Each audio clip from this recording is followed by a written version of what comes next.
खबर की ओर रुख करते हैं। देश के नए उपराष्ट्रपति के निर्वाचन के लिए मतदान जारी है। इसमें मुकाबला राष्ट्रीय जनतांत्रिक गठबंधन यानी कि एनडीए के उम्मीदवार जगदीश धनखड़ और विपक्ष की संयुक्त उम्मीदवार मार्गरेट आल्वा के बीच है। आंकड़ों के लिहाज से देखा जाए तो पश्चिम बंगाल के पूर्व राज्यपाल धनखड़ की जीत सुनिश्चित लग रही है। विपक्षी दलों में उम्मीदवार उपराष्ट्रपति चुनाव को लेकर मतभेद भी सामने आया है, क्योंकि पश्चिम बंगाल की मुख्यमंत्री ममता बनर्जी के नेतृत्व वाली तृणमूल कांग्रेस ने आल्वा के नाम की घोषणा से पहले सहमति नहीं बनाने की कोशिश का हवाला देते हुए मतदान प्रक्रिया से दूर रहने की घोषणा की है। 80 वर्षीय आल्वा कांग्रेस की वरिष्ठ नेता हैं और वो राजस्थान के राज्यपाल के रूप में भी काम कर चुकी हैं। धनखड़ 71 वर्ष के हैं और वो राजस्थान के प्रभावशाली जाट समुदाय से ताल्लुक रखते हैं।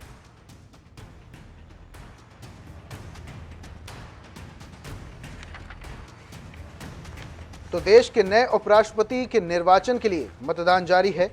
मुकाबला जगदीश धनखड़ और मार्गरेट आल्वा के बीच में है। एनडीए की ओर से उम्मीदवार हैं जगदीप धनखड़ और मार्गरेट आल्वा संयुक्त विपक्ष की तरफ से प्रत्याशी हैं। आंकड़ों के लिहाज से धनखड़ की जीत सुनिश्चित मानी जा रही है, लेकिन परिणाम अभी भी बाकी है। विपक्षी दलों में उपराष्ट्रपति चुनाव को लेकर मतभेद देखने को मिल रहा है। तृणमूल कांग्रेस ने मतदान से दूर रहने की घोषणा भी की है।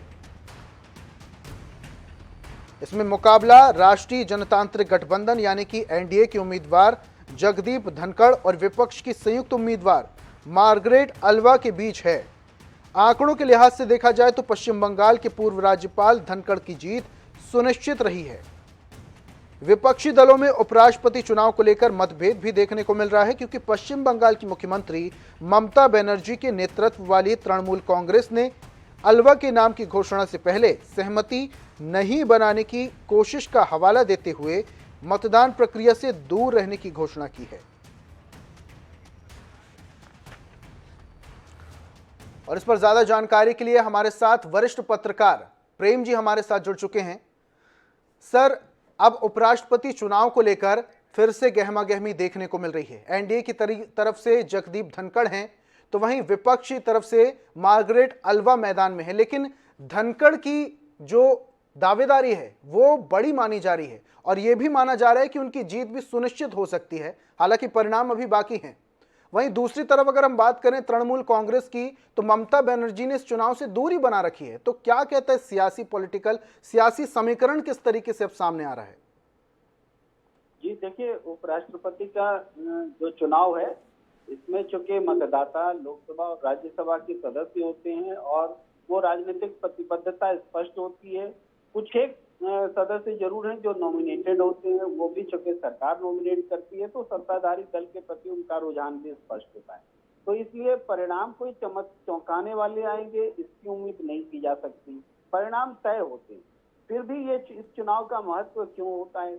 इस चुनाव का महत्व इसलिए होता है कि इस दौरान राजनीति एक नए सिरे से करवट लेती है। रीसेटल होने का एक मौका होता है सैद्धांतिक आधार पर, समीकरण के आधार पर। आप देखेंगे राष्ट्रपति चुनाव से लेकर के उपराष्ट्रपति चुनाव तक में एक जिस महत्वपूर्ण भूमिका की चर्चा आप भी कर रहे हैं वो है जिनकी ममता बनर्जी और तृणमूल कांग्रेस।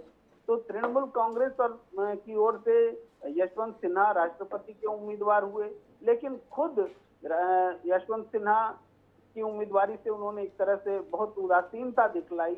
चुनाव प्रचार तक के लिए भी ममता बनर्जी नहीं गई। बंगाल में चुनाव प्रचार के लिए यशवंत सिन्हा को आने तक नहीं किया गया और यशवंत सिन्हा को कांग्रेस लेकर के प्रेस कॉन्फ्रेंस करती रही और उनको विरोध करती रही। तो उस समय 2-3 घटनाएं घटी थी। एक शिवसेना को बाध्य होना पड़ा था द्रौपदी मुर्मू का समर्थन करने के लिए, अब महामहिम है, राष्ट्रपति हैं, और उस समय आपको झारखंड मुक्ति मोर्चा को भी बाध्य होना पड़ा था। तो ये पॉलिटिकल बातें आई थी जिसमें विपक्षी एकता को लेकर के एक प्रश्न उठा था। ममता बनर्जी के लिए एक अपॉर्चुनिटी थी कि वो राष्ट्रीय स्तर पर विपक्ष के का नेतृत्व करें, तो उस कोशिश में वो आगे बढ़ी।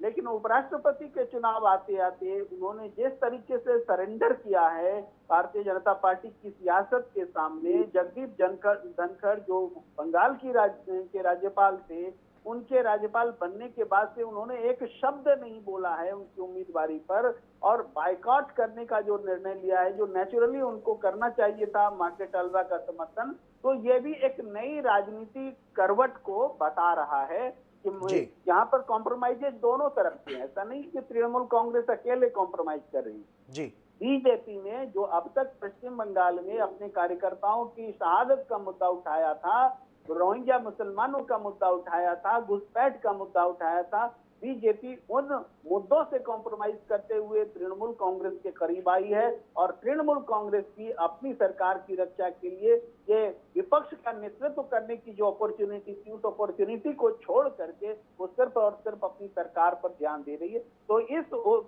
राष्ट्रपति और उपराष्ट्रपति के चुनाव को मोटे तौर पर इन दोनों के संदर्भ में इस रूप में देखा जा सकता है। और कांग्रेस के संदर्भ में देखने वाली बात यह है कि जो राष्ट्रपति के चुनाव में उनको नेतृत्व करने का अवसर था, उस अवसर को जो उन्होंने चूका, उपराष्ट्रपति के चुनाव में उनका नेतृत्व जो है एक्सेप्टेबल ज्यादा हुआ है। तो चुनाव परिणाम जो हो, 200 के आसपास वोट हमें उम्मीद है कि मार्गारेट अल्वा जी को मिलनी चाहिए, लेकिन जीतने का जो आंकड़ा है वो 391 है, इसलिए जीत तो जगदीप धनखड़ को मिलेगी, लेकिन पॉलिटिकल जो सिचुएशन है वो रिशेप हुआ है। सर आपसे एक बात और समझना चाहेंगे। जी जी, आप कुछ कह रहे हैं सर? नहीं, पूछिए प्लीज। सर आपसे ये भी समझना चाहेंगे, राष्ट्रपति चुनाव के दौरान हम सब ने देखा किस तरीके से द्रौपदी मुर्मू को जीत मिली। शुरू से ही एनडीए दावा और वादा करती आ रही थी कि वर्चस्व जीत होगी, एक बड़ी जीत होगी, और वैसा हुआ भी। लेकिन दूसरी तरफ अगर हम बात करें विपक्ष के उम्मीदवार की, तो वो लगातार जगह जगह जा रहे थे और ये भी कह रहे थे कि उम्मीद है और उम्मीद पे दुनिया कायम है, उम्मीद है जीतने की, इसलिए जगह जगह जा रहा हूं, ऐसा उनका बयान था। लेकिन जब परिणाम आए तो एक तरफा थे। तो क्या ये उपराष्ट्रपति चुनाव के दौरान भी मोदी लहर चल पाएगी? क्या वाकई जो एनडीए दावा कर रही है, वाकई इस बार भी उपराष्ट्रपति के चुनाव में एनडीए के उम्मीदवार को एक तरफा जीत मिलने की संभावना जताई जा रही है? देखिए, इस चुनाव में 394 वोट तो अकेले भारतीय जनता पार्टी एनडीए के पास है, तो 391 जीत के लिए चाहिए। हार का तो कोई प्रश्न ही नहीं उठता, वो तो स्पष्ट रूप से बीजेपी जीत रही है। राष्ट्रपति के चुनाव में राज्यसभा और लोकसभा मिलाकर के द्रौपदी मुर्मू जी को 540 वोट मिले थे और चाहिए अभी 391। तो 540 से कितना कम होती है बीजेपी, या बीजेपी के उम्मीदवार को कितना कम वोट मिलता है, वो बीजेपी की हार होगी या विपक्ष के लिए उत्सव मनाने का मौका होगा कि 540 से उनको कम वोट मिले। ये हम इस रूप में देखते हैं। पहली बात यह है कि राष्ट्रपति के चुनाव का जो आपने जिक्र किया, राष्ट्रपति का चुनाव क्या कभी आपने देखा है कि देश में कोई सत्ताधारी दल की चाह के विपरीत कोई जीता हो? सिवाय एक उदाहरण, जब इंदिरा गांधी जी ने अपने ही अधिकृत उम्मीदवार के खिलाफ में राष्ट्रपति उम्मीदवार को जिताया था, उस उदाहरण को छोड़ के कोई उदाहरण नहीं। तो सत्ताधारी दल की ओर से राष्ट्रपति होना द्रौपदी मुर्मू जी का जीतना कोई चौंकाने वाली घटना नहीं है। ना वो बीजेपी की जीत है, ना मास्टर स्ट्रोक है, ना मोदी की जीत है। ये तो नेचुरली जीत मिलनी ही चाहिए। अभी आंकड़े इतने स्पष्ट हैं कि उपराष्ट्रपति के चुनाव में कोई चमत्कार हो ही नहीं सकता। आपने उम्मीदवार की बात कही, उम्मीदवार को तो उम्मीद के साथ ही जाता है, और इस चुनाव में खास करके कोई व्हिप भी नहीं है।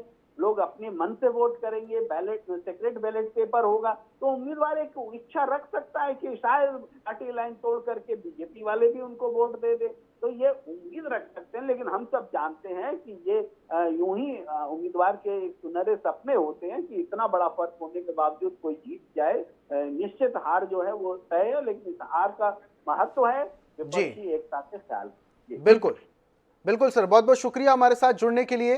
तो ये थे हमारे साथ वरिष्ठ पत्रकार प्रेम कुमार जी, जिनका कहना है कि इस बार जीत तो स्पष्ट तौर पर दिखाई दे रही है। एनडीए की उम्मीदवार जो जगदीप धनखड़ जी मैदान में उतरे हैं, उनकी जीत अब पूरी तरीके से स्पष्ट तौर पर दिखाई दे रही है।